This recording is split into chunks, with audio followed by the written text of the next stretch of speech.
ကဘာကျော်ကိုကာကိုလာဖြစ်လာဖို့ဇလန်ကတကယ်တော့စီးဆိုင်လေးတစ်ဆိုင်တဲ့ကနေစခဲ့တာပါ1886ခုနှစ်အမေရိကန်နိုင်ငံအတ္တလန်တာမြို့မှာဒေါက်တာဂျွန်ပမ်ဘာတန်ဆိုတဲ့ဆေးဝါးကျွမ်းကျင်သူတယောက်ရှိခဲ့ပါတယ်သူကစိတ်ဖိစီးမှုတွေနဲ့ခေါင်းမူတာကိုပျောက်ကင်းစေမဲ့ဆေးရည်အသည့်တစ်ခုကိုတီထွင်မှုစ조사နေတာပါတရက်မှာသူဟာကိုကာရွက်နဲ့ကော်လာသီးတွေကိုအခြေခံပြီးထူးခြားတဲ့အရာသာရှိတဲ့ဆေးရည်တစ်မျိုးကိုဖော်ဆက်လိုက်နိုင်ပါတယ်ဒါပေမဲ့အဲ့ဒီအချိန်မှာဒီဆေးရည်ဟာအခုလိုဘူးခွန်တွေနဲ့ရောင်းတာမဟုတ်ပဲရေခဲမုံဆိုင်တွေမှာရှိတဲ့ဆိုရာဇက်တွေမှာဖျော်တော့ရတဲ့ဆေးရည်အဆင့်မရှိပါသေးတယ်ဒီဆေးရည်ကိုကိုကာကိုလာလို့နာမည်ပေးခဲ့တာကတော့ Frank Robinson ပါ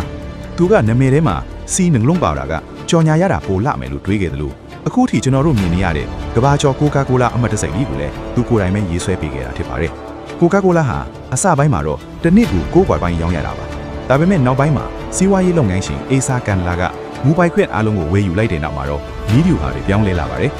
မားကတ်တင်းနည်းတွေနဲ့ပေါင်းစပ်လိုက်တယ်လို့ပန်ကာတွေနာယီတွေနဲ့ပြက်ကတင်တွေမှာအမတ်တစိမ့်ကိုရိုက်နေပြီးလူလိမ်မစီတဲ့ဆွေးနေအောင်စပြီးလုပ်ခဲ့ပါတယ်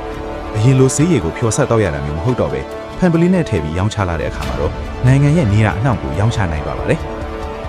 ပြီးတော့တခြားသူတွေအတုမကိုးနိုင်အောင်ပလင်းပုံစံအသစ်ကိုဒီဇိုင်းထုတ်လိုက်တာကလည်းအောင်မြင်မှုရဲ့တော့ချက်တစ်ခုဖြစ်လာခဲ့ပြီးဒီနေ့ခေတ်မှာတော့ကိုကာကိုလာဟာရိုးရိုးအချိုရည်တင်မဟုတ်တော့ပဲကမ္ဘာတစ်ဝန်းကယဉ်ကျေးမှုတစ်ခုလိုတောင်ဖြစ်နေပါပြီ